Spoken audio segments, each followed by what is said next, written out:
Welcome to WoodTalk. Now here are three guys who might stop by to ask for a cup of slab. Marc, Shannon, and Matt. Well, what's up, everybody? How you been? It's been a while. I've been great, Marc. Thank you for asking. Yeah, it's been. I haven't seen you guys in a while, or anyone listening. Right. I haven't seen anybody in a while. It's show number 580, and on today's show, we're talking about hand tool frustration, feeling guilty about shop time, chunks of crotch, shop dehumidification, and glamour shots. It's my favorite topic. All that and more coming up, but first, we want to let you know that this show is proudly sponsored by you, and a few ads, but mostly by you, and Matt's going to tell you how you can help us out. I totally forgot I have to do something. Yep, you have a job to do. I was sitting here like, oh, Marc's talking. His voice is so relaxing. He's on vacation brain right now. Vacation brain from the show. Okay, If you want to help support the show, you can absolutely positively do that. Do that. You may do that by going to patreon.com/woodtalk and signing up to become a patron of this show that we do whenever we feel like it, apparently. Yep. This time, we'd like to thank Rich Harwood, Travis Collins, Cold Spring, Brian Doolittle, Mark Holden, John, Chris Heyman, and Gabriel Harrell. Woohoo! And if you would like to get access to an ad-free version of the show filled with awkward pauses, you can also do that by becoming a patron. Again, patreon.com/woodtalk. Ta-da! Yay. Ba-doo! Exciting. Thanks for your support, everybody. Thanks for your patience. It's pretty clear that, we haven't done a show in a little while. Some of the feedback here, let me give you the highlights in our inbox. Marshall says, you guys are fantastic, but did I miss something? Did you all quit again? Bob says, I haven't seen a new show posted since January. Are you still doing the show? And Amanda Hug and Kiss says, did you quit again? It's just a little sampling of the questions that came in. We appreciate you guys looking in and checking in on us. This was purely just one of those things. I was going to say, I'm wondering to see what excuse you come up with, because I can't think of one. One of those things. I'll give you the excuse. You mean it's April? How did that happen? As is often the case, it's my fault. I'll take the responsibility for this.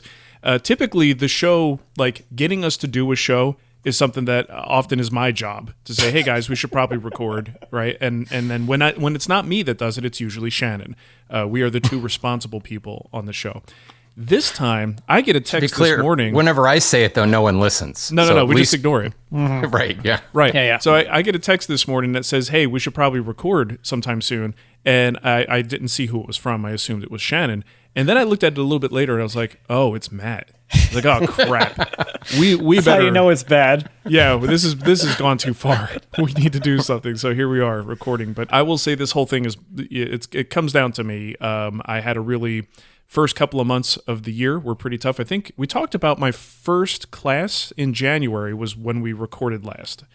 So I had two more classes since then, and the project we were building kind of had to morph as I was seeing students have problems. And I'm way too hyper sort of controlling of their experience, and I try to do it to make it a good experience for them, but maybe a little bit too much.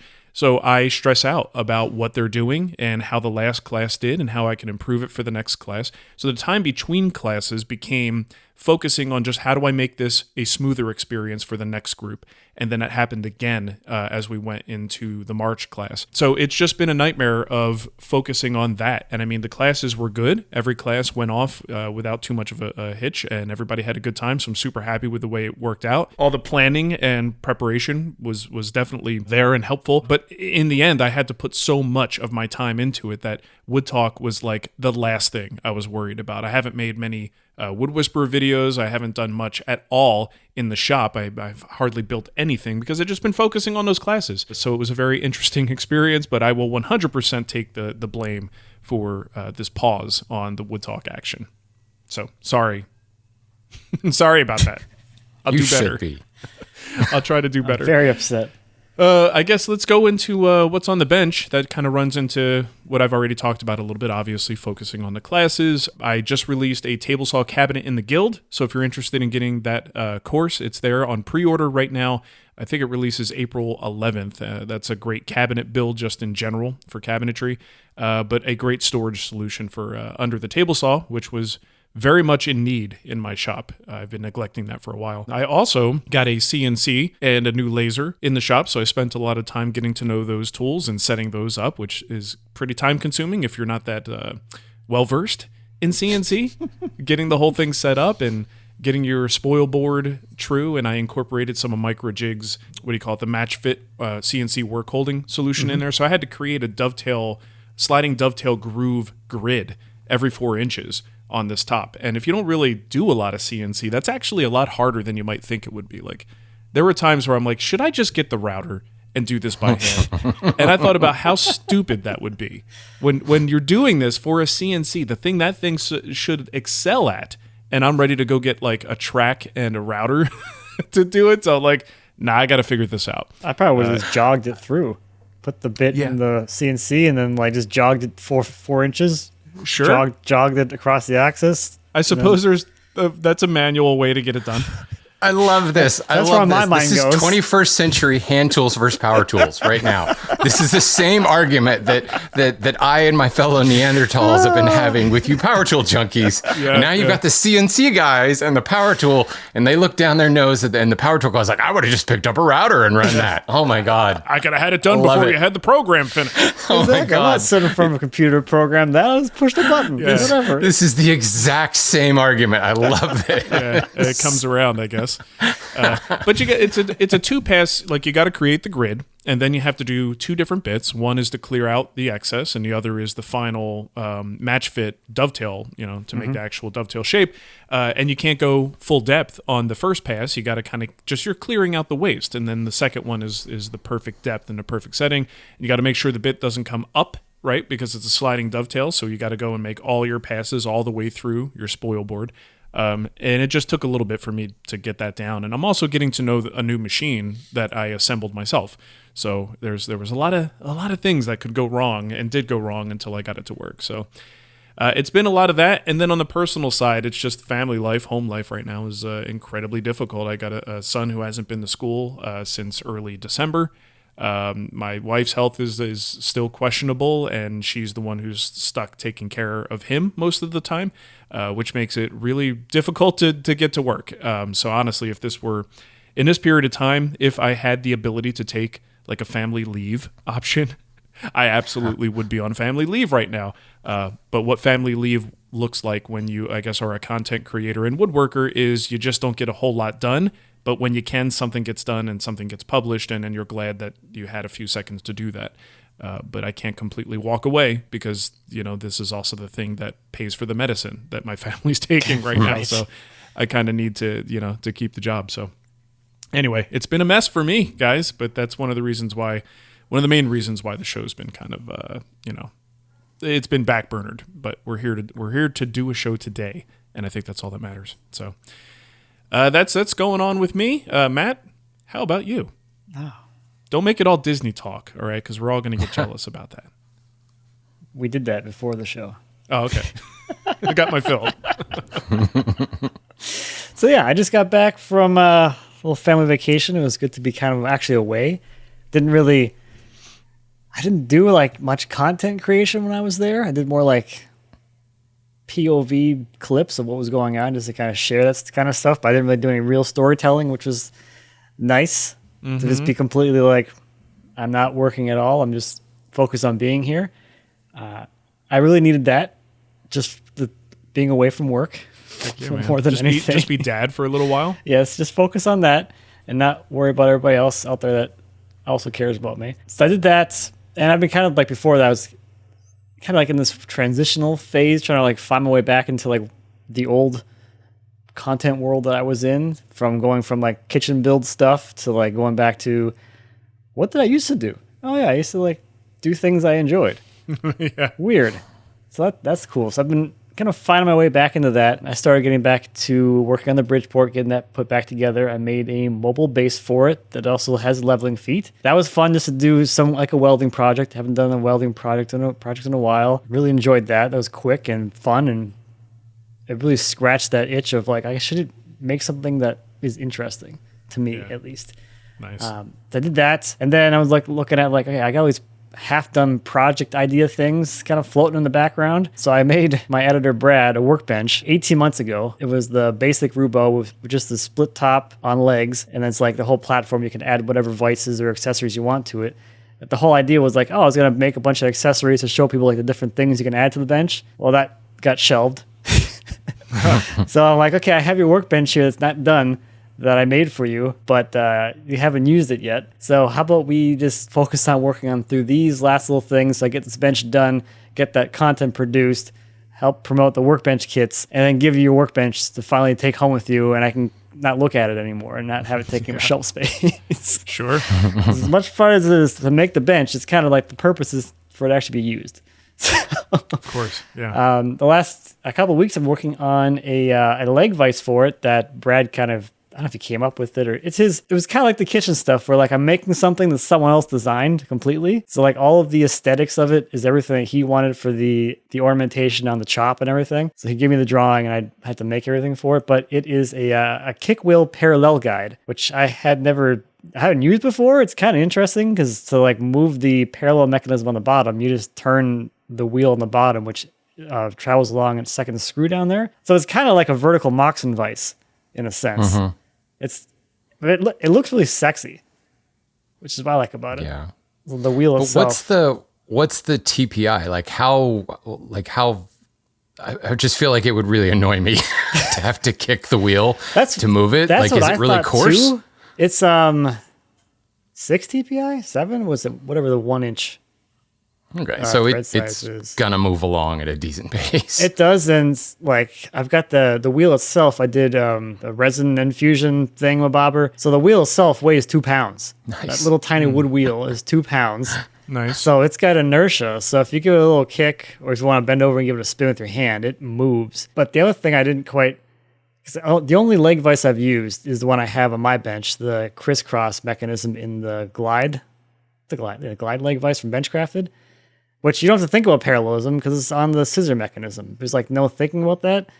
So I'm like, oh, this is going to be really dumb having only used that. But it's actually not too bad because in reality, like how much do you open your vise like to the extremes? Right. Like most of the time, you're like, I'm working on stock that's the same size. If I'm doing drawers, they're all the same thickness drawer parts or within a 1/4 inch of each other if the sides are different than the fronts or something. And in reality, you don't really adjust the parallelism for that kind of difference.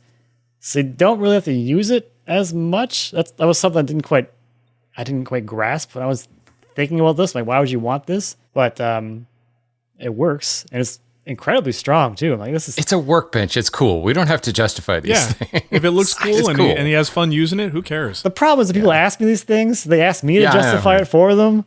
So, like, I have to do all this consideration stuff because I'm going to get the question. You got to mount your argument ahead of time. Exactly, yes. The whole time I'm building, because I'm ready to get that question now on the video. It's like, why would you do this? Right. I don't know, because it's cool. It looks cool. It's different. Sometimes it's okay to just do it that way because that's what you wanted. Yeah. Well, like, I'm still, like, edition 1 of the Blue Workbench book. Right. With the little parallel guide with the holes and the peg in it. Like that's the leg vise that I built in 2008, 9, whenever the hell that was. Yeah. And people are like, man, are you going to change to install the crisscross? Like that came into being. Granted, it was a redesign of a, whatever, St. John's Cross 18, whatever, 17, whatever. But like, there's so many little additions and people are like, well, you're going to try this vise and this vise. I was like, my leg vise works. Yeah, but you got to move the peg. Yeah, I do that like once a week. Yeah. Like, it's really not like... Not as bad as you would think. I'm clamping a board this thick and then this thick.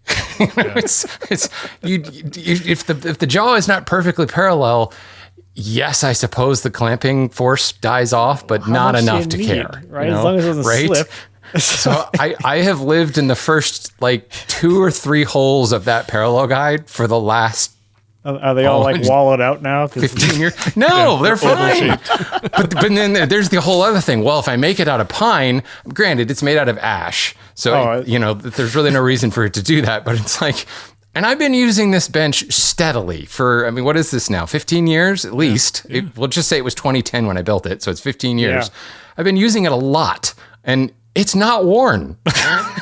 It's like, yeah, I could install the little crisscross thing, but then I'd have to like stop using my bench and I'd have to like route a big old slot in the leg. It works fine. Oh, it's a whole No project converting because I yeah. did that on my original Rubo. Just because the crisscross that's came right. out, I Yep. had just finished the course, if you guys remember, and then they came out with the crisscross, and I'm like, son of a biscuit. Yeah. So then we had to go and actually excavate that whole thing in the leg, and it's my a process. Yeah. Yeah. Which is why I haven't done it. Yeah, yeah. You're not missing that much. You made a new chop for yours too because it wasn't long enough. Mm-hmm. Right. Yeah. You had to make a new chop too. So a lot of concerns. All right. Well, Shannon, aside from that, what do you got? I guess I just made my bench right because I haven't touched it in 15 years. Works great. I have been, I don't know how long ago this was. I mean, it was probably like 2 episodes ago, which means like 6 months ago. We were talking about burnout. I am well and truly past that. Happy to say. Like on the it's rebound from it, or you've like gone fully burnt out past to like. He's now taking up accounting. Totally come all the way back around, and now I feel like crap again. It is interesting because you guys are, obviously, Mark, I know some of the issues you've been having. That sucks. Yeah. And Matt, I'm so happy you took a vacation. I've been the opposite. Like I have not. I've just been working harder.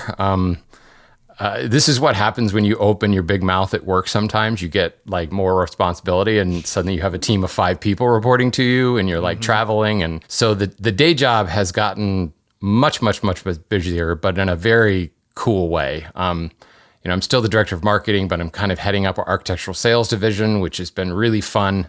It's allowed me to go to shows like the International Builder Show, go to International Contemporary Furniture Fair, a bunch of different things. It's kept me extraordinarily busy, but ironically, and I think we talked about this, like ironically, that has allowed me like to kind of yearn to get in my shop and either slow down, go the opposite direction, but also like I'm seeing cool stuff, cutting edge, wood science and joinery techniques and just cool stuff coming out of the architecture world. And it's just kind of driven me to want to get in the shop and try things out.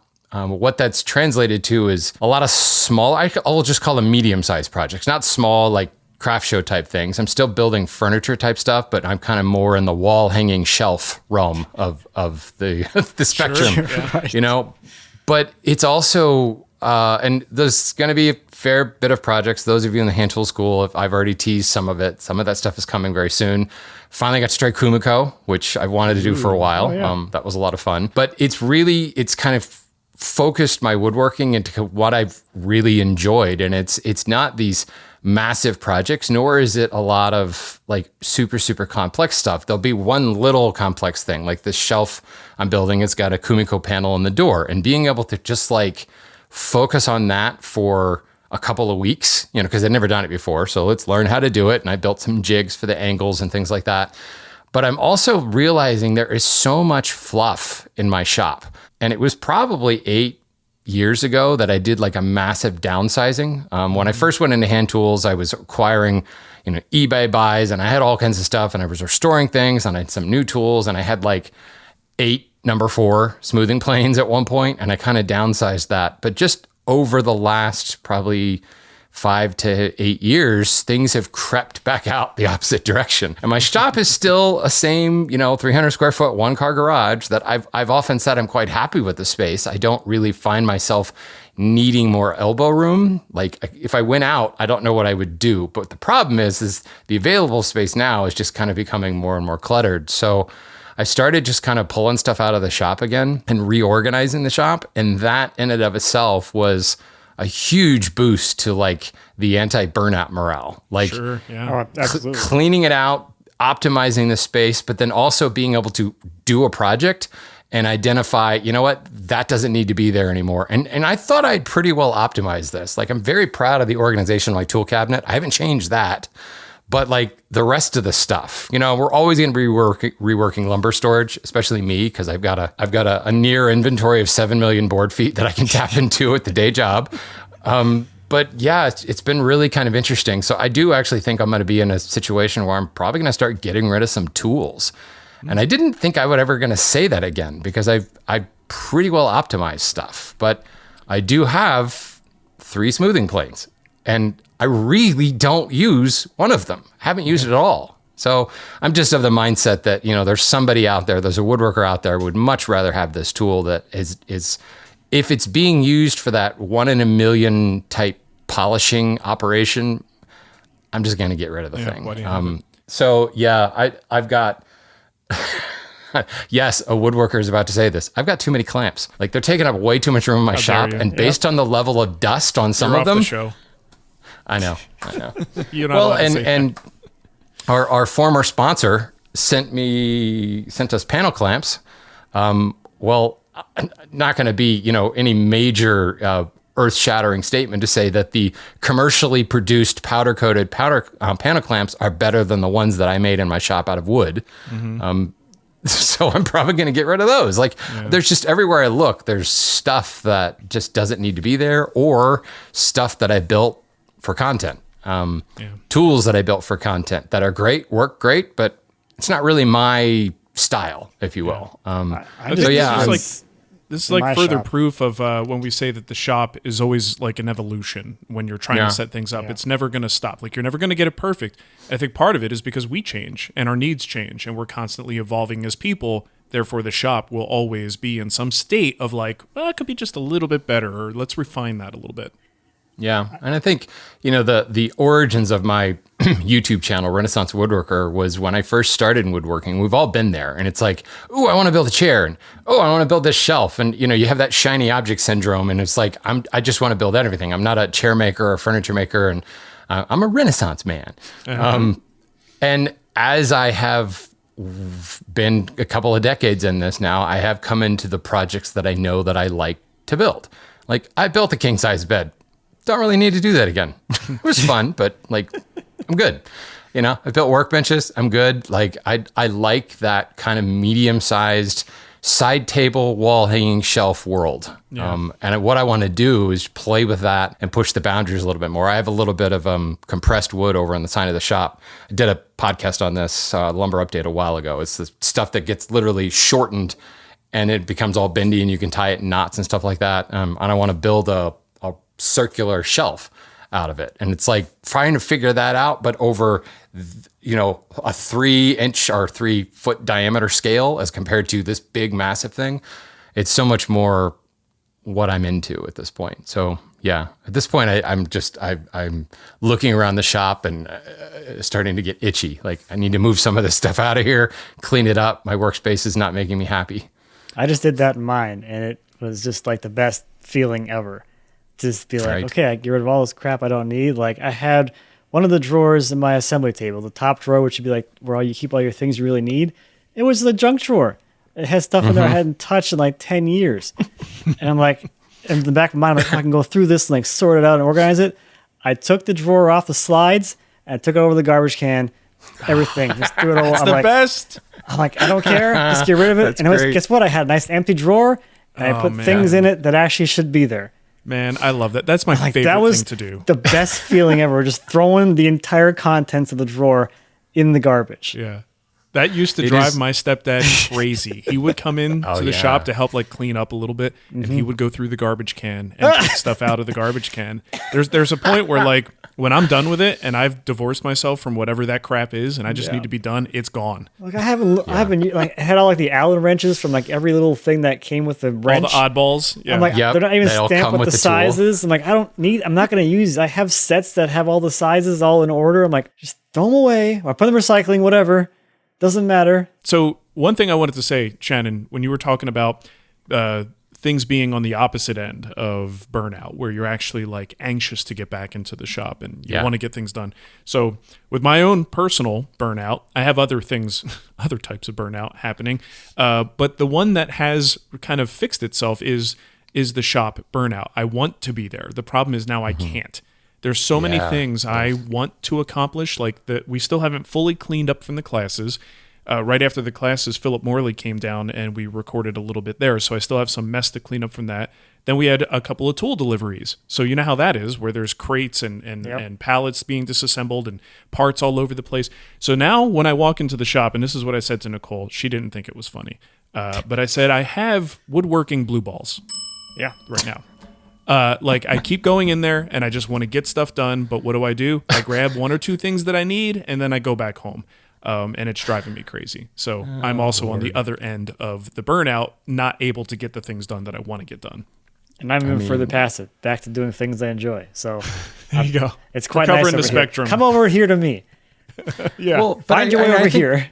I think our key takeaway is it's okay for your woodworking to be totally different than it was 10 years ago. Like, lean into that. Like, we're all going to evolve.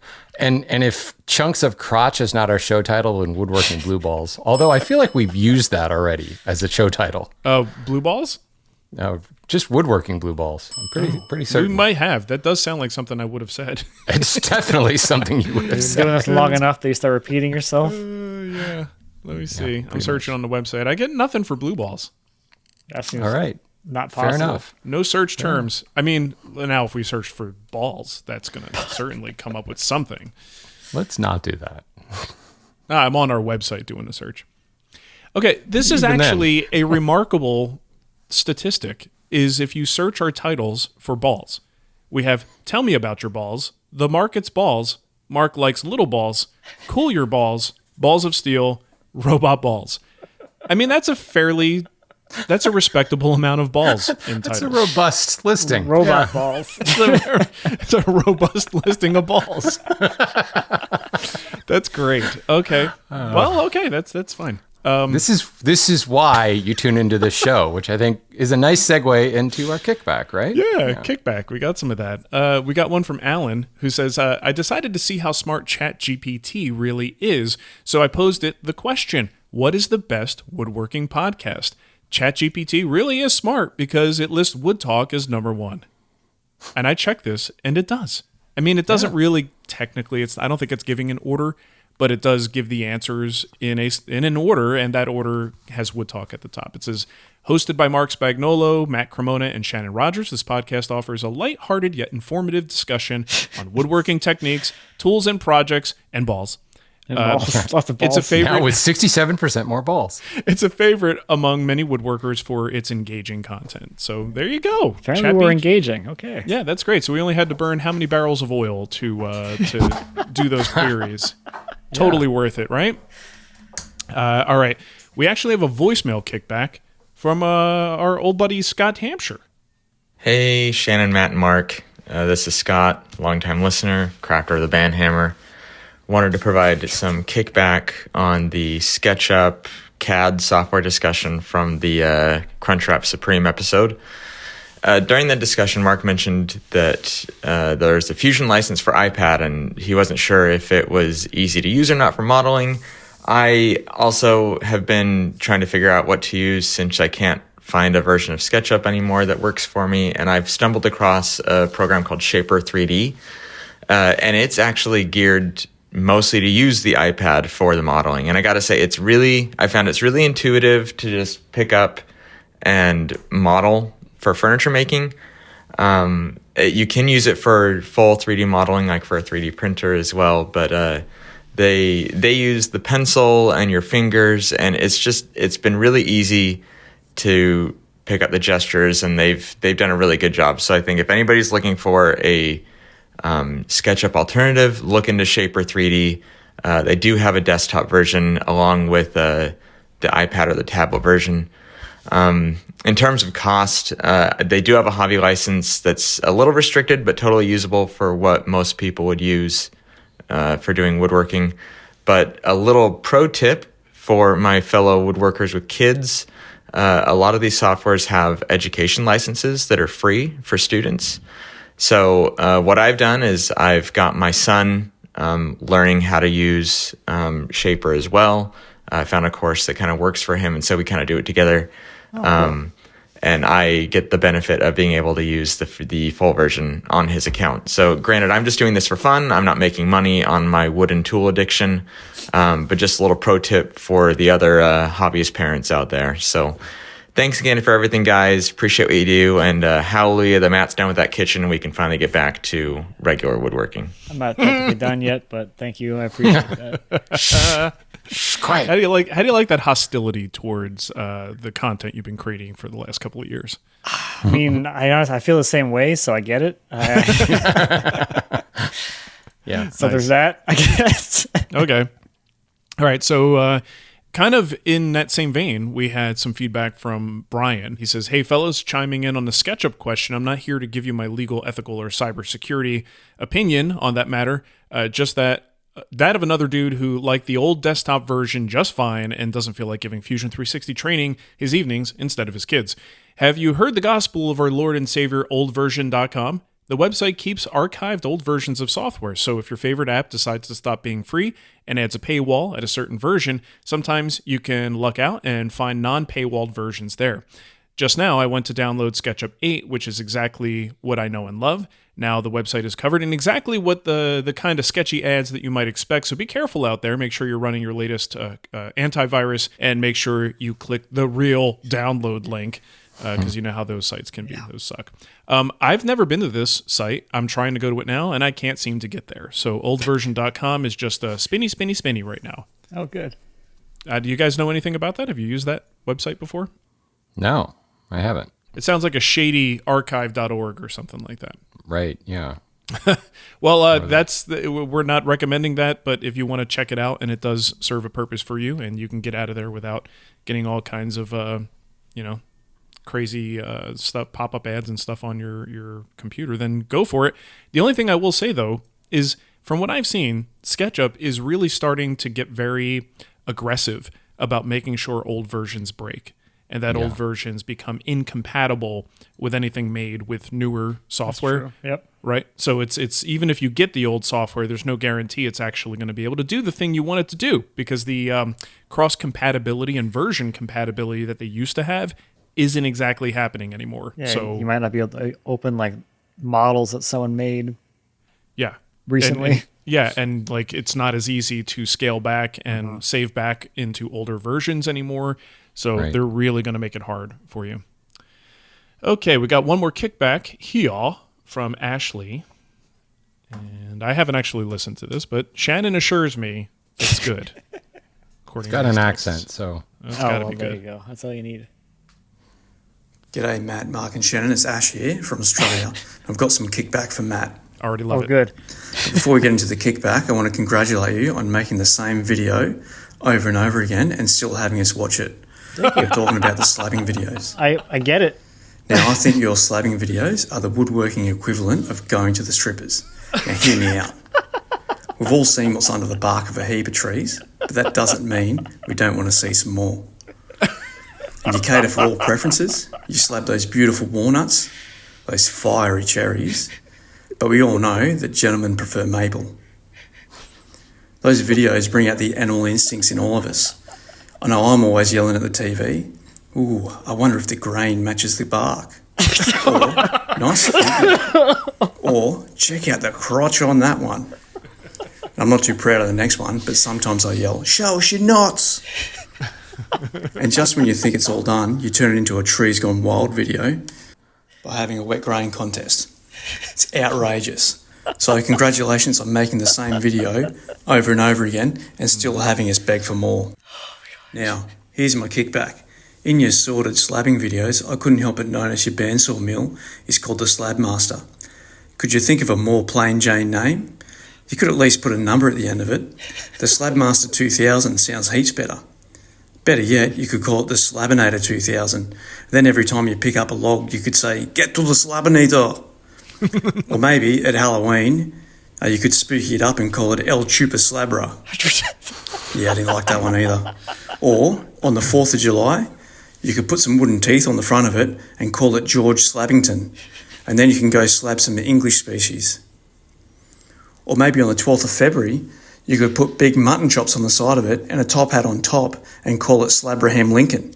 And it can free you from being a slave to the big timber companies. Oh, wow. Anyway, they're just a couple of options. You do you. Thanks for quitting and vote one Lindsay. Wow, that was something else. All right. See, this is what happens when our audience doesn't have new shows to listen to. That's They true. do their own shows and the voicemail. Well, we appreciate that. You guys do our job for us. Makes our lives easier. I started dressing up my saw, apparently. Yeah. Well, you got a lot of ideas now. Do some Saw cosplay over there. All right. Well, I think it's a good time for us to take a little break, go get some coffee, go take a little pee-pee. See you later, Mark. Yeah, we'll be back. And we're back. Oh. Hey! It's amazing. So fast. Fastest cup of coffee ever. Dougie moved 6 inches. So that's something to watch during the show. See how far Dougie moves. That takes me back to old YouTube comments on my channel. Is your dog alive? Is he still alive? Alex would just fall asleep in the background. And yeah, Dougie there for is 3 so hours. content on this carpet down here. He loves it. Anyway. Okay, so first question. I have one here from Jake. He says, dealing with guilt. You guys have mentioned guilt before. I'm catching up on the shows, only in the 300s now. The conversation went a different direction than I was expecting. Before you guys made a career out of woodworking and content creating, did you ever deal with the feeling guilty being in the shop in the evenings or weekends instead of being or doing whatever the rest of your family was doing? I'm a hobbyist currently, but trying to make more out of it so that my wife is very understanding of the time it takes. My daughter, on the other hand, 8 years old, it does not. Positive note, she is starting to ask if I can make her certain things. I am very far from that mindset. That was the mindset even before I had kids that led me to taking this on as a career, because I did feel a little bit guilty and I wanted to spend as much time as possible in the shop. Excuse me. And Nicole said, She said, you come home from work, we hang out, and we're supposed to be friends. So I was like, all right, fine, I'll quit my job.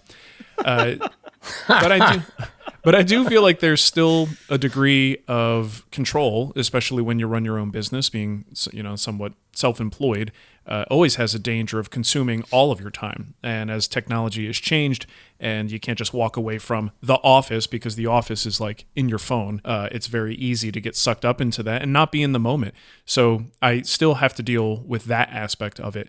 I will say for sure, having the shop being 10 minutes away has made a lot of that easier, not the technology side, but the sheer fact that I just can't get there easily.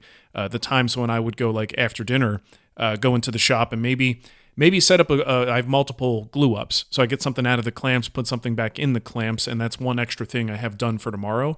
I don't have that option anymore. I'm not going to take a 10-minute drive just to go do that. For me, I have a lot of these separations in place that allow me to not have that guilt. But trying to think back into the mindset when I was, maybe putting a little bit too much time into it, especially after the kids came around, it really was about setting up restrictions and barriers. And that means, especially in Jake's case, agreed times with the family when dad is going to be in the shop. And it's not that you're squeezing time and taking it from other things. It's that everybody knows this is something you need to do, that you enjoy doing it, and you have to have that time. And then hopefully your wife is understanding enough to keep your kid busy so that they're not knocking on the door, making you feel guilty and giving you that time. And that's something I have to try to do with, like, Nicole, for instance, right now. She wants to go, she wants to go down into her craft room and do some quilting. It's my job to make sure that the kids don't go down there and bug her, because it's the bugging and the knocking on the door. That's the stuff that makes you feel guilty, like you should be somewhere else. So everybody has to kind of do their part in order for you to have that guilt-free enjoyment time doing your hobby, right? So I think it's a bit of a two-way street there. You guys have any other tips to add? No. I'm kind of like you, Mark. It's been so long now since I've had what my shop is no longer my hobby space, is kind of what it comes down to. I mean, it kind of is, but it isn't at the same time. So back when it was, I didn't have kids. It was just me and Lindsay, and we both had our own things that we like to do. That she likes to read. She was doing back then she did needlepoint or something. Yeah. After work, and she worked longer hours than I did. She was out of the house from 7 a.m. to 7 p.m. and I work from home.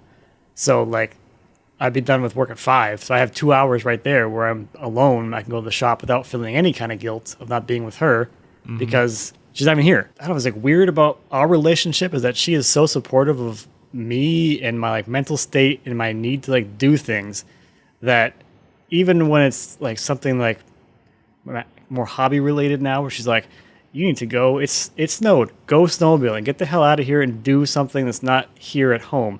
She's very supportive of that. I think for sure, you're talking about, they need their time alone too, where the kids aren't bothering them. That's a huge thing for her. I try to give that to her as much as you can. So she's got her pottery wheel.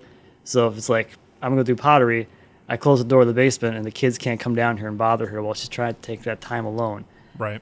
Working out is really important for her, so make sure that she's able to do that. every day and reading alone. We try to give each other that freedom to like not be confined by the kids, but also we're all together at the same time, doing other things like making dinner or activities the kids got to go to. On the weekends, we try to do something as a family. So there's a lot of that as well. So I don't really feel guilt from like coming down here too. And for the longest time, like at my old house, I really wanted a shop that was like big and not attached to the house. But being here and having a shop that's like literally in the house is an attached garage. I was in a garage at the old house, but the garage had no entry into the house from the garage itself. You had to like walk outside and then go back in the house. Mm-hmm. So it wasn't as convenient as like, oh, I'm just going down to the shop and do something real quick. And then I'm still here in the house. I'm still present. I still feel like the kids know that I'm here. They can come in here and they can ask me something or whatever. I've grown to like that too. So it just becomes like, it's weird now because it's like, it's just part of my life, my work. Yeah. Our examples are tough because it was hobby, became like lifestyle, became career, and it's all still one big mishmash. It's a mess. There's I no think separating from it. So in my case, I like my other hobbies, like other things I get into, I do have a little bit of that same sort of guilt. If the woodworking has become my job, now it's cycling. So if I want to go out cycling, and that often, and Shannon, you know, this is not always just a 20-minute ordeal. Sometimes you're out for an entire day or a half a day cycling, and having, like Matt said, the understanding spouse that understands the role of that in your mental health is super helpful if they're going like, hey, you know what? You need to go for a bike ride. And I've heard that many times from Nicole. She would see a certain mood that I'm in or something, and she goes, get on your bike, go for a bike ride, call your friend, go for a bike ride. But Shannon, I'm curious with you because you're probably, out of the three of us, the most like what Jake is describing here. You have a day job. And then when you come home from that day job and your wife comes home from her day job, and this is now maybe potential couple time, and you want to spend time in the shop, does that cause some problems for you? Yeah, and I think the difference is what Matt just alluded to, is I'm actually still in the same building. You know, there needs to be some interaction there. I mean, if it's just I'm in the shop and, you know, our paths don't cross at all, yeah, that doesn't necessarily go well. But I also think that just like I need time to kind of decompress after the job, and the shop can be really helpful for that, she's the same way.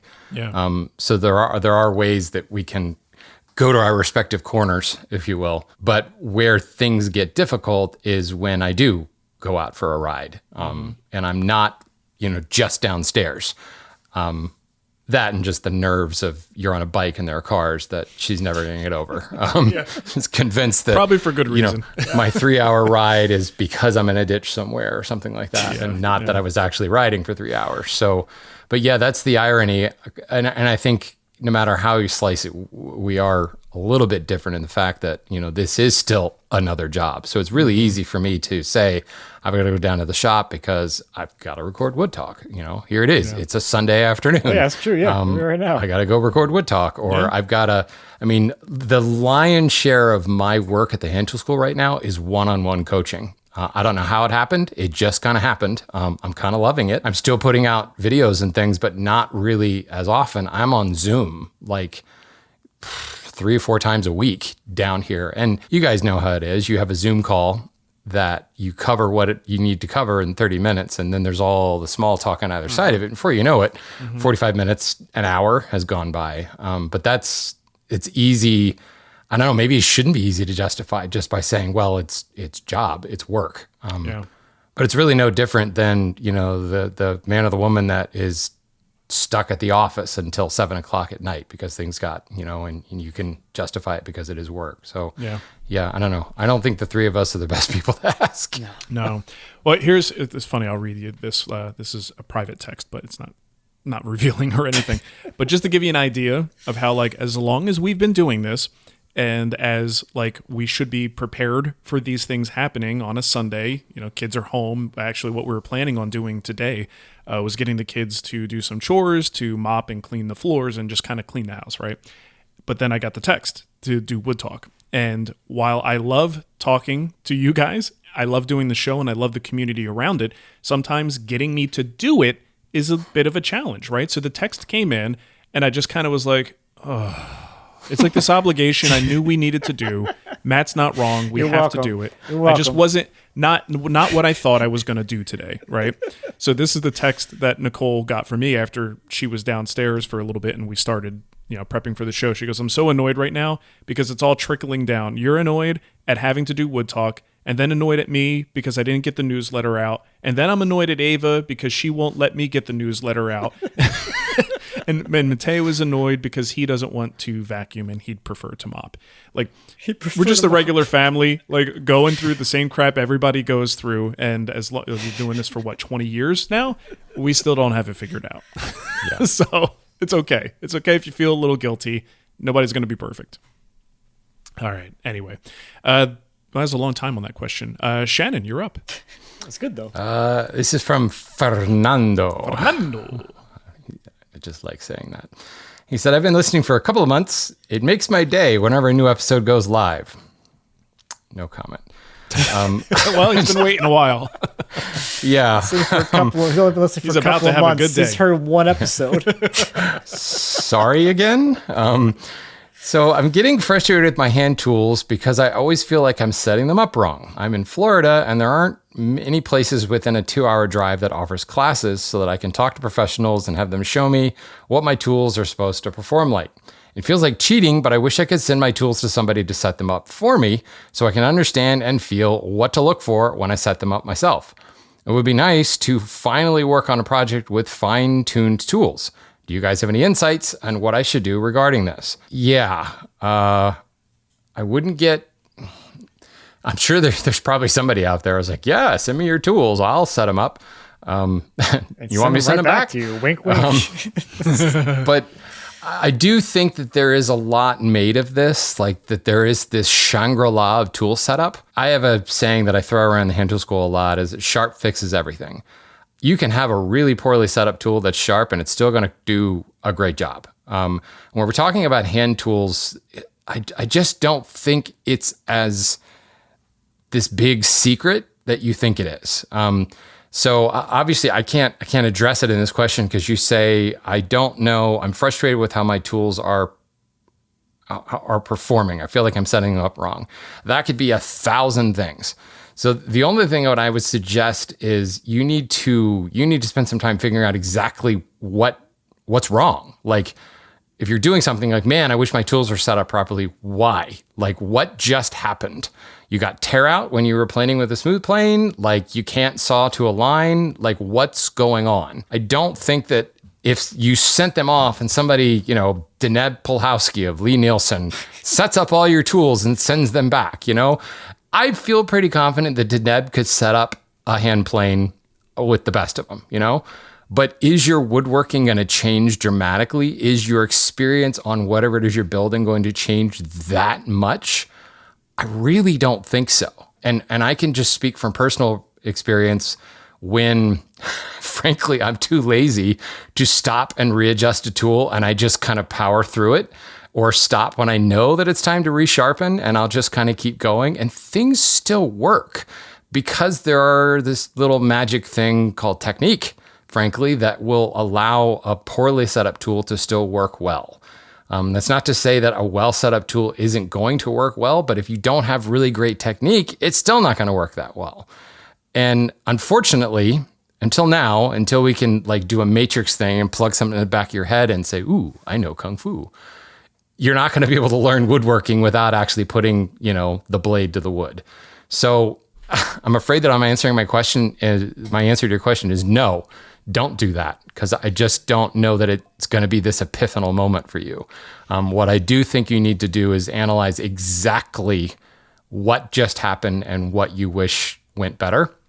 And if necessary, then email some people. There are great forums. There are great Facebook groups. There's this great place called the Hand Tool School with a community forum that if you have a specific question, I see it every day. People helping people within the Hand Tool School forum set up their tools properly with the big old air quotes.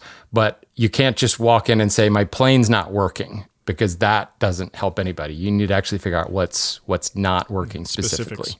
I think Fernando's in one of those like weird limbo places, and this happens with power tools too. I know we're talking about hand tools here, but when you aren't sure if the problem is you or the problem is the tool, and if multiple things are going wrong and you really start to get confused, you just want to go to somebody's shop and use something that you know is 100% tuned. Yeah. Or have someone tell you, look, the hand plane is fine. Like if you were looking over his shoulder, Shannon, and you were training him in person, you would say, no, we know this plane is fine. You reduce that variable. Now here's what you're doing wrong with your technique. And I think that's one of the real difficult parts of the self-taught scenario, is being able to reason out what you can blame on the tool and what just comes down to you're doing it wrong. Especially with hand tools, because so much of it really is technique. Like if you're not finesse. The only thing I can think of, like things that are setting up, would be hand planes.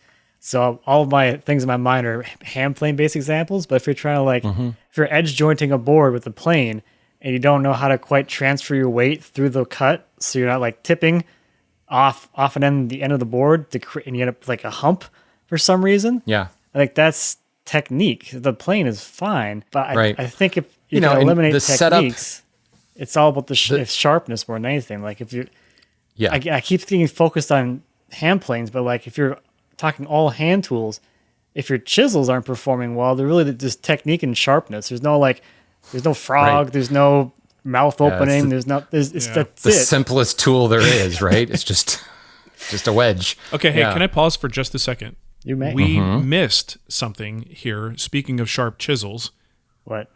We haven't talked at all about your trip to the hospital. Oh yeah, I did that. I just thought about this. I'm like, wait a minute, who had an experience with a sharp chisel? I just had that experience. Yes. All right, totally out of place. Maybe we could talk about it next time, in 3 months. But I don't think we should go and gloss past the fact that you had to get stitches. Yeah, I did. I got chiseled to the hand, and they were wicked sharp. And don't do that. I don't know. You want to talk about it now? I don't know. I mean, maybe that's all we need to say. you cut yourself. How many stitches and how's it healing? Oh, at 4 stitches. I caught myself. People on the camera will be able to see, but like right in the joint of my pinky finger, right there. So at least the scar will be pretty much unnoticeable because it's right in the folds of things. Okay. I guess we talk about it now. Whatever. Go ahead. Yeah. I mean, I'm sorry I didn't mean to derail, but I'm like, God, we should have been talking about that. I think we're kind of done with this question. Maybe. Okay. Yeah, we're done with it anyway. The story is not as exciting as a router to the hand. So I'm sorry, Matt. Your story is still better than mine. Yeah. I think this was router dance. As I was exactly that. As I was thinking about this, like how I was going to present this, we'll talk about it in the show. I didn't even think about it either. There isn't like that great of a story here, but it was like the culmination of like the perfect storm of everything that could go wrong, kind of thing. Mm-hmm. And this. In this case, it could have been a chisel, it could have been a kitchen knife, it could have been like any like stupid thing that could possibly happen to you. So the two things were I was in a rush and I was not in a good mental state. So this was on a Saturday morning. We have all 3 of our kids in karate. It was Max's turn to go, and I was getting ready to take him. And he hadn't gotten dressed yet to go. And I had just started making my coffee. I'm like, okay, I'll get him dressed so we can go, we can leave. He has to get to karate by 10. And what frustrates me the most about being a parent is that your kids beg you to do these things that are incredibly expensive, and then they fight with you to go and do them every damn time. Like in terms of the show's dollar figures, I bought each of those kids a domino with the domino assortment pack. That's what it costs to go to a year, each of them. And they always fight me about going. So I'm like, they go like, I like pocket screws. I'm like, what the hell, guys? Right? I don't. It's how it feels. And it's one of those things where it's like you can go 3 times a week. So I'm like, I'm shuttling kids back and forth to this thing 3 times a week, sitting there for half an hour and driving back. Mm-hmm. So I'm like, it's not fun for me either, but it's something I do for them. Mm-hmm. And then they're fighting me about it. So I'm like, I'm just pissed off because I'm like, I just get dressed so we can leave and get out of here and we can get some value out of this money that we spent.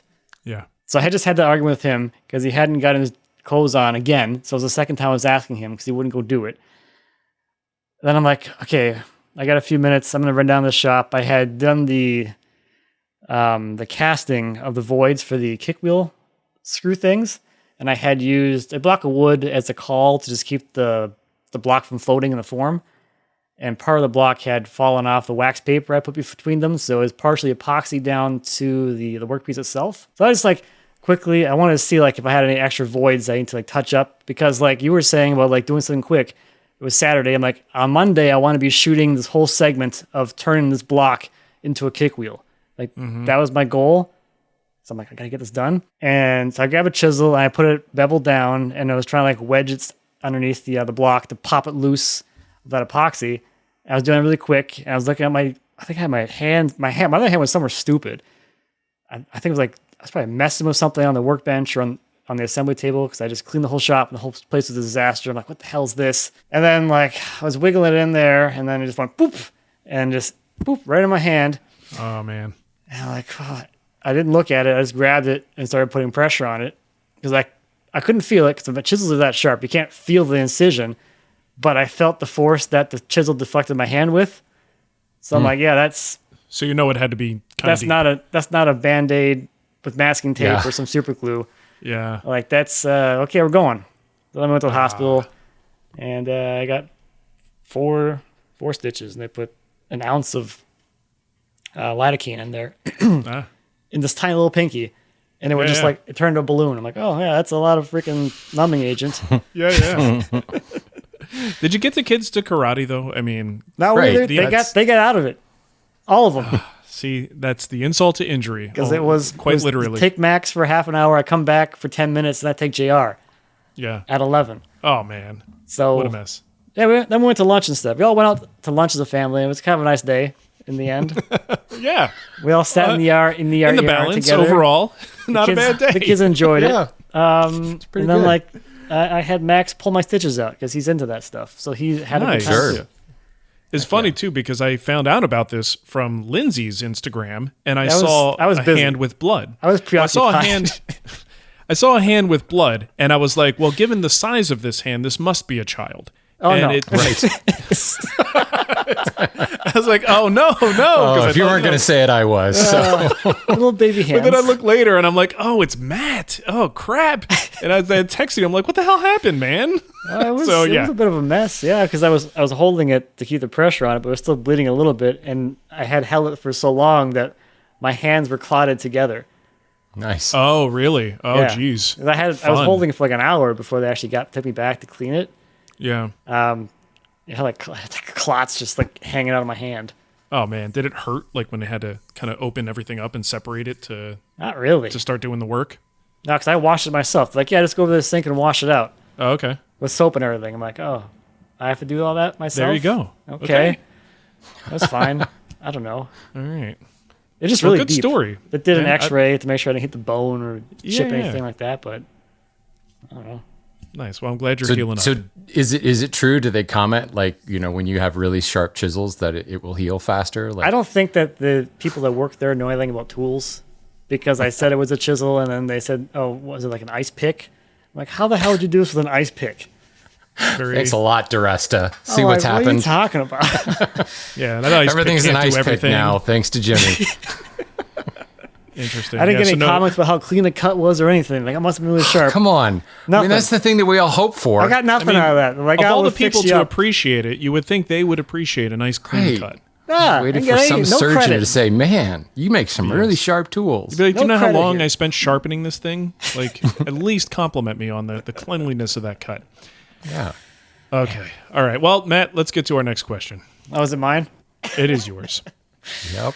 All right. This is from Steven with a V.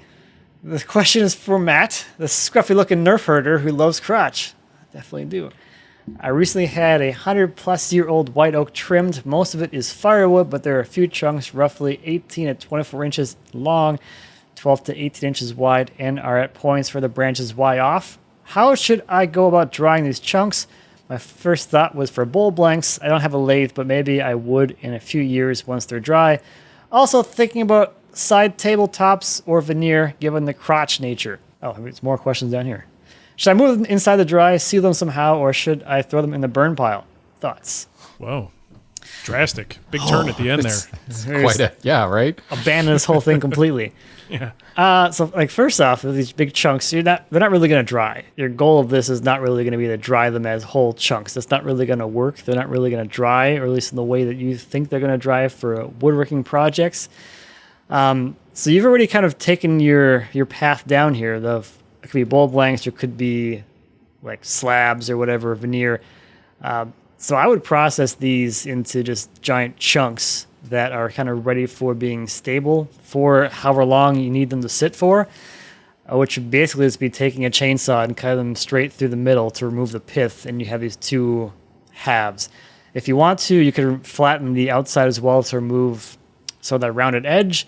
If you're into that, you could do that as well. At the very least, I would say get yourself some anchor seal or some kind of wax-based sealer. Seal up the end grains so they don't end up checking and splitting on you. And I would leave them outside, probably under a tree in the shade, so they don't end up getting dried out from the sun. Because what you're really trying to do here is just have them look and be as good as they are now later on. And if you just leave them unsealed in the sun, they're going to split and crack and do all kinds of things that are going to make them not all that useful for the things you want to do, unless you're really, really into epoxy, which is also an option. You can let them go and go crazy, and then you get all this fun epoxy stuff you can do.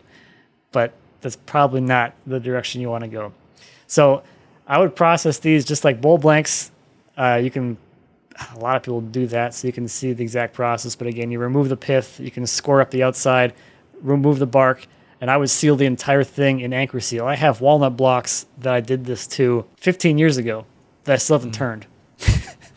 They're still sitting there, and they could become bowls, or I can grab that block, throw them on the bandsaw, and slice them into boards or veneer at any time. The chop on my bench is a bowl blank that I didn't turn into bowls. I just had chopped up into that, whatever that's, a blank or whatever, a billet of sorts, and then decided I'm never going to turn it. I can make a leg vise out of it. Nice. Okay. Let's see. I got one here from Marc with a K. A question about dehumidification. My shop is located in the basement, like a lot of woodworkers. The issue is humidity control in Pennsylvania during the summer months. In the winter, humidity runs around 35%. No dehumidification is needed. In the summer, humidity rises drastically, requires active dehumidification. I've been using brand name dehumidifiers for a variety of stores. They typically last 1 to 2 years at the most. 33 years of basement woodworking has cost me a small fortune in dehumidifiers. On Marc's recent shop tour video, I noticed that he had an Allure, I don't know how to pronounce it, Allure, I guess, dehumidifier on the shelf. How has that unit been holding up? Please discuss basement shop humidity control and the reliability of the Allure unit. Thanks, as always, for your knowledge. So we'll put a link in there for you guys if you want to check out the one that I have. I actually have 2 of these in the shop. And so far, now, I mean, he says 1 to 2 years. I don't have that much time. I would probably be going on my 2nd or 3rd year. And maybe it's 3rd year by this time with these units. Now, of course, in Missouri, we get our share of humidity. But what I've realized is an interesting little conundrum I have. These units work great. They work incredibly effectively. Thankfully, I've in both sides of the shop, being that it was an old firehouse, there are drains, and I can actually just run the drain line right into an existing drain, and I don't have to worry about where the water's going, right? So that's cool. And I could let them run, put them on whatever percentage, bring everything down to like 50%, and then they run in conjunction with the HVAC system to keep everything cool, and it works just fine. But what I'm starting to look at and kind of evaluate is whether or not it's worth it for the cost for my other utilities. So effectively, the air conditioner is dehumidifying the space as well. And what I noticed with my bill is they classify different things that are taxing the system based on what it's most likely to be the appliance that's causing it, right? And so the way the power company saw, because I had this huge spike of heating in summer. And it didn't make sense to me when I was looking at my bill. I'm trying to figure out what is heating. I'm like, oh, I bet you it sees the dehumidifiers running as a heating device. Like space heaters, yeah. Yeah, exactly, even though it's not actually a heater. So what I'm looking at is the amount of time that those units are running and the relationship that plays with the air conditioner, should I even be bothering with that? Is the air conditioner handling the dehumidification well enough on its own? So in my particular case, I'm kind of trying to figure this out right now. I'm not exactly sure how I want to do it. I do know the bay that we keep a lot of our stuff that we sell, t-shirts and sandpaper and stuff like that. I do like to constantly run that one over there just because I want that stuff to stay fairly dry. But on the main side of the shop, I didn't run a dehumidifier last year because I started to pay a lot of money to keep those things running the whole time. In a basement though, I'm sure he doesn't have much in the way of like HVAC down there, I'm assuming, and that this is all coming down to like the basement's always going to be a little bit cooler. So temperature isn't much of an issue, but you got to get that humidity out. So all that to say, from my experience, as limited as it is for just a couple of years, those particular units, they work great. Very reliable. They're not super loud and absolutely effective. There were days where you could just go there and just watch a trail of water coming out of that tube, and they are just cranking and getting that humidity out of the air. So I do find them to be quite effective. Unless you guys have anything to add dealing with humidity, we can go to Shannon's. This is from Roberto. He says, yes, that Roberto. Nice. What are your opinions on buying a set of chisels via Etsy? And then he actually put a description to it. I actually looked this place up. So the greater question is, like, what do you feel about buying on Etsy? I've actually bought quite a few tools on Etsy. That's become kind of a great marketplace. Well, I mean, that's what Etsy was designed for, was like handcrafted type, small boutique type stuff. There's been some really great blacksmith stuff coming out of Etsy recently. I've got a couple of holdfasts from them. I've actually bought like, I don't know what you would call it, actual garden type blacksmithing stuff, like trellises and things like that. And I have a bowl ads that I bought from Etsy as well. I think it's whether it's Etsy or it's Amazon or it's eBay, it all comes down to who is the seller and just doing your research. So I just Googled this guy, Premium Forge Chisels Etsy, and came up with their page. And their stuff is gorgeous, absolutely gorgeous. Very kind of, I don't know, it's got a Lord of the Rings feel to it. Really, really a lot of detail put into it. So, I mean, I would think you would be fine. There's also a whole lot of comments in there that post what the quality of the work is.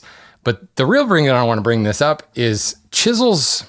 I'm not going to say that you can't get a bad chisel, but I think what you're going to find is you're having more instances of bad chisels from mass manufacturers than from an individual maker. Because it's all the stuff that we do to speed up the process and to commoditize the process and mass produce the process that causes things like, I just wanted to say case hardening. Is that a thing in steel? What is it when it's not, what is the word? Tempered properly. Good Lord. It took me a while to get to that. We were a big help on that one. So. Yeah. I'm not sure where you're going with that. Thanks for the deer in the headlight looks from my co-hosts on that. You're welcome. The least I can do. Should I change the paint color on my wall? Case hardening, tempered, whatever. I've heard of many of examples of, I mean, hell, Marc had a problem with blue spruce on this, and they fixed it. Obviously, I've heard people, actually, I don't think I've heard anybody had this problem with Lee Nielsen, but I've heard it happen with Veritas. I've heard it happen with Two Cherries. It's gonna happen. But with a small kind of one-off type maker, I don't think that happens all that much. If this person knows their craft and they haven't just gotten into it recently. The other side of the thing is I think chisels are kind of overthought. It's a bit of steel with a sharp edge on it. It's really just a wedge. And I have used chisels from the 1700s. I have some in my cabinet behind me, 1800s, 1900s, and do I have any? Yeah. I think I have a couple that I bought in 2000 that were probably manufactured in the 21st century.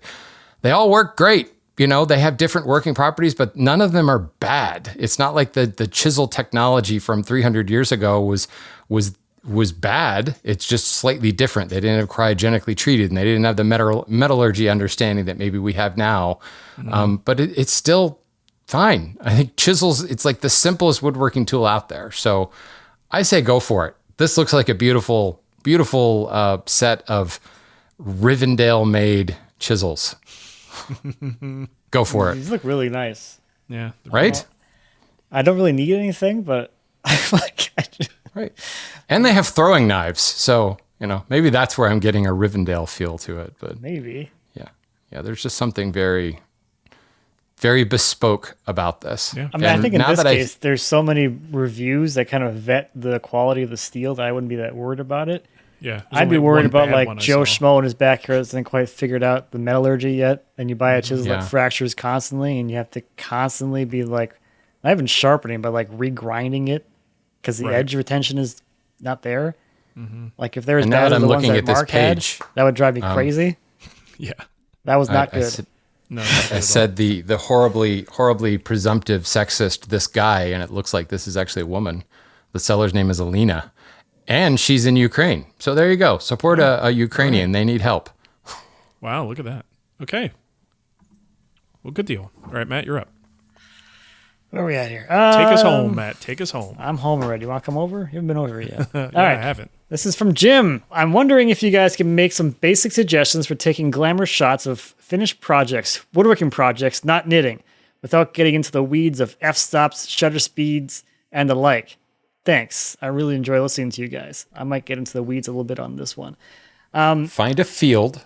Yeah, that's what I was kind of going for. So, and a ladder. I've Stand gone on top of it. Are you going to answer this question, or am I going to answer? No, That's just Matt. Matt needs the extra height. I'm answering it as you. That's my favorite thing to do. So through the joy of what I do, a lot of people like to show me what they've made, and they show me the pictures of things that they've made and the pictures they took of their work. If you want to elevate things, I can definitely help you based off of the things I've seen. So if you're taking a picture of a furniture piece, something that's probably fairly large, a lot of us don't have the houses or the spaces big enough to properly photograph something that big. So that's kind of the biggest issue with it. The other issue with it is that houses are really poorly lit, like compared to what the cameras actually need. What you'll see is that if you're taking that picture in your house, is it's going to look dark and grainy. And that grain is going to be because the camera is bumping up the ISO to increase its light sensitivity. The inverse thing with that is the more sensitive it is to light, the worse the picture quality gets. So you have to kind of play that balance. So you'll see the stuff that I do my pictures of, they're outside. I can take pictures further back, which allows me to not use a wide angle lens. The wide angle lenses are going to have more wide angle distortions. If you're taking pictures of something tall, you might end up with some kind of shaping at the outsides where the proportions look kind of weird. That's because you're using a wide angle lens. It'll have some distortion to it. So if you can use a normal length or even a telephoto and you can stand back further, that'll allow you to get that thing looking a lot more realistic like it is in real life. The other thing you can do outside too is you have the access to the sun as your light source. Now shooting outdoors is its own thing you have to kind of figure out. You don't want to shoot in direct sun on a super sunny day outside. The best day to do that would be on a cloudy day, so you have the clouds that help to diffuse the light. Otherwise, you're going to get really hot spots, and on your piece, you're going to have really harsh shadows. So you want to kind of play with that. For me, I like to shoot mine at the end of the day, right at sunset, so you get more of a warmer tone on the wood. Most woods that I work with, at least, tend to look better with a little bit of a more ambery type of light. So that's when I shoot mine. The golden hour is in the golden hour if you can time it correctly. I find it to be the best time to kind of get out there and shoot it. But the downside is you're like, okay, you get the shot, then you're like, okay, I got to get inside before it gets dark and I can't see what I'm doing anymore. Mm-hmm. So there's that. And as far as the backdrop is also really important too. I've did this once where I bought one of the backdrop sheet things and shot the piece of furniture against it. I hated it. This looks so weird and unauthentic because the piece of furniture is supposed to have some sort of semblance of where it exists. It doesn't exist in a vacuum of a blank context. Sheet, right? So if you do have a space, a room that's big enough to shoot these things in, and you have ample lighting, bring in your lamps, bring your soft boxes if you have to, and you can shoot it in place with it decorated with if it's a table, an end table with some kind of whatever you're gonna put on it, a picture frame or a pot or whatever. A dog. To make it, you can put your dog on it, put your kids on it, do what you want. If you can pull that off, that works. For me, I do it outdoors. I try to put it against some kind of more natural backdrop. just to lend it some kind of interest to the photo overall. Just to give it Bandsaw some more mill. elements. I've not done it against a bandsaw yet, but a marsh, I did that for the high boy. That worked out really nicely. You got cattails kind of in the background. It was in the winter, so it was all snow. And then we had some trees in the back beyond that, and then the setting sun behind that. So that was a nice shot I liked. I did the serpentine chest in the field here in the winter. So it was just white, but then you had the empty trees without leaves, and we had a fence line that I kind of put in the background to give you something to look at in the back there. But the focal point is the piece of furniture still. You can get in the weeds with this. This is not a photography podcast, but I'm a trained photographer. Did you know that? It's what you do for a living. I did isn't it? photography as a minor in college. I spent a lot of time doing this. That's why you go outside. That's a lot of it. It's like composition is a huge part of photography. And I think that's why it lended me to doing what I do now, where it's like I'm doing photography, but it's motion photography. Composition of the shots is like everything. And the way that it's slightly different now, because like I have to compose all of my shots to anticipate the motion within the shot. Composing myself the rule of thirds over here. But it looks awkward now because your microphone's over there. Yeah, I know. That's weird. And in this case, now you got a lamp coming out of your head. It's all messed up. That's another no-no of portrait photography. Is things if coming Wes up with Anderson heads. can pull off the centered shot, I can. So. Yeah, the low angle. I don't like the low angle either, Shannon. You could fix that. I mean, if you want to make your furniture look bigger, you shoot it down low. If you want to make it look tinier, you shoot from up high. There's all kinds of photography stuff. Like how much do you want to go down the rabbit hole of photography as well as woodworking? It's up to you. Well, I think the important part is none of that has to do with the f-stops. I mean, I know you were talking about the ISO and all that stuff, but we can certainly do that. If you want to blow up the background and get some bokeh, you can do that by getting a lower f-stop. If you want more depth of field, you can do that too. Well, and I think what you're really touching on is like the first thing to solve here is composition and lighting. Once you solve those, well, now you're going to be worried about the settings on the camera. Then just grab your iPhone. You'll be fine. Yeah, right. Unfortunately, that is often like the easiest solution for the average person. If you're going to have to shoot this in your house, put your camera on a tripod and get a remote for it, or put the time remote on so that it can actually do a longer exposure. That way it can get some more light coming into the camera without any sort of motion blur. If you're holding it with a faster shutter speed or a slower shutter speed, you're going to be able to see some motion because you're not holding the camera completely still because you are a person that moves and breathes. So put it on a tripod and then you don't have to worry about it as much. And supporting what you say there, Matt, like I don't think I have ever shot an interior like shot of a piece where it actually lives and was really happy with the way that it looked. Like, especially something that's in a bedroom. Yeah. Usually that's where I'm like, man, there is no way to make this thing look any good. Oh, bedrooms are tough. Yeah. Like it's beds. just a tight beds space. are tough. Beds in bedrooms, impossible. Yeah. I did JR's bed. That was in the backyard. I'm like, I can't get back. First of all, the house was too small to even get back far enough to get any kind of shot of the whole thing. Yeah. Well, isn't this often why people who do these kind of shots will take the headboard and footboard with a mock set of small rails and bring them together so you can see them all in one shot, and then those rails will never get used again. Yeah. Right? So, well, there you go. Hopefully that'll give you some tips there. Okay, well, super size show, but I think that's going to do it for us today. Remember that this show is made possible by the generous contributions of our patrons, and if you'd like to help out and get your name read on this show and also get that ad-free version of the show, you can head to patreon.com, I said it weird, patreon.com/WoodTalk. That was like the Jersey pronunciation. Hey, the patrons. Guys, I know you've been sending in questions. A lot of you just been sending in what happened, why did you quit? I don't know if those are questions, but you know, we do appreciate that. It was nice to dip into the inbox today and see lots of questions to choose from. So please keep them coming. Go to woodtalkshow.com. You can actually leave a comment. One of the questions in our show came from somebody leaving a good old-fashioned blog-style comment. It actually works. Or you can just email us, woodtalkshow@gmail.com. That's the best place to get it. You can also find us on Instagram. You haven't found us on Instagram much lately, so maybe you've given up on that. And the algorithm has basically washed us from your devices everywhere. So it's a mess. Never mind. Isn't it? It's just a total mess. Sometimes I go, why am I bothering? And it's not because people don't care. It's because the platform just doesn't want to deliver the content to the people who said Platform they want to doesn't care. Cold-hearted meta really, experience. really doesn't care. Just make reels with bad music. Those perform fine. And Everything's just sped up. the same video of trees being slabbed all the time. Apparently. You know what? I mean, you've got the formula to make it work, right? And I think true. you should milk it for as much as you possibly can. Because if that catches the average person's attention and you do it right, then go for it, man. Like, why wouldn't you? It's like here, like as much as we don't want to get back into the weeds of things, like the people that are like, I don't really care about the sawmill stuff. I just want to see you make stuff. You're watching me make stuff off the backs of people that watch the sawmill videos.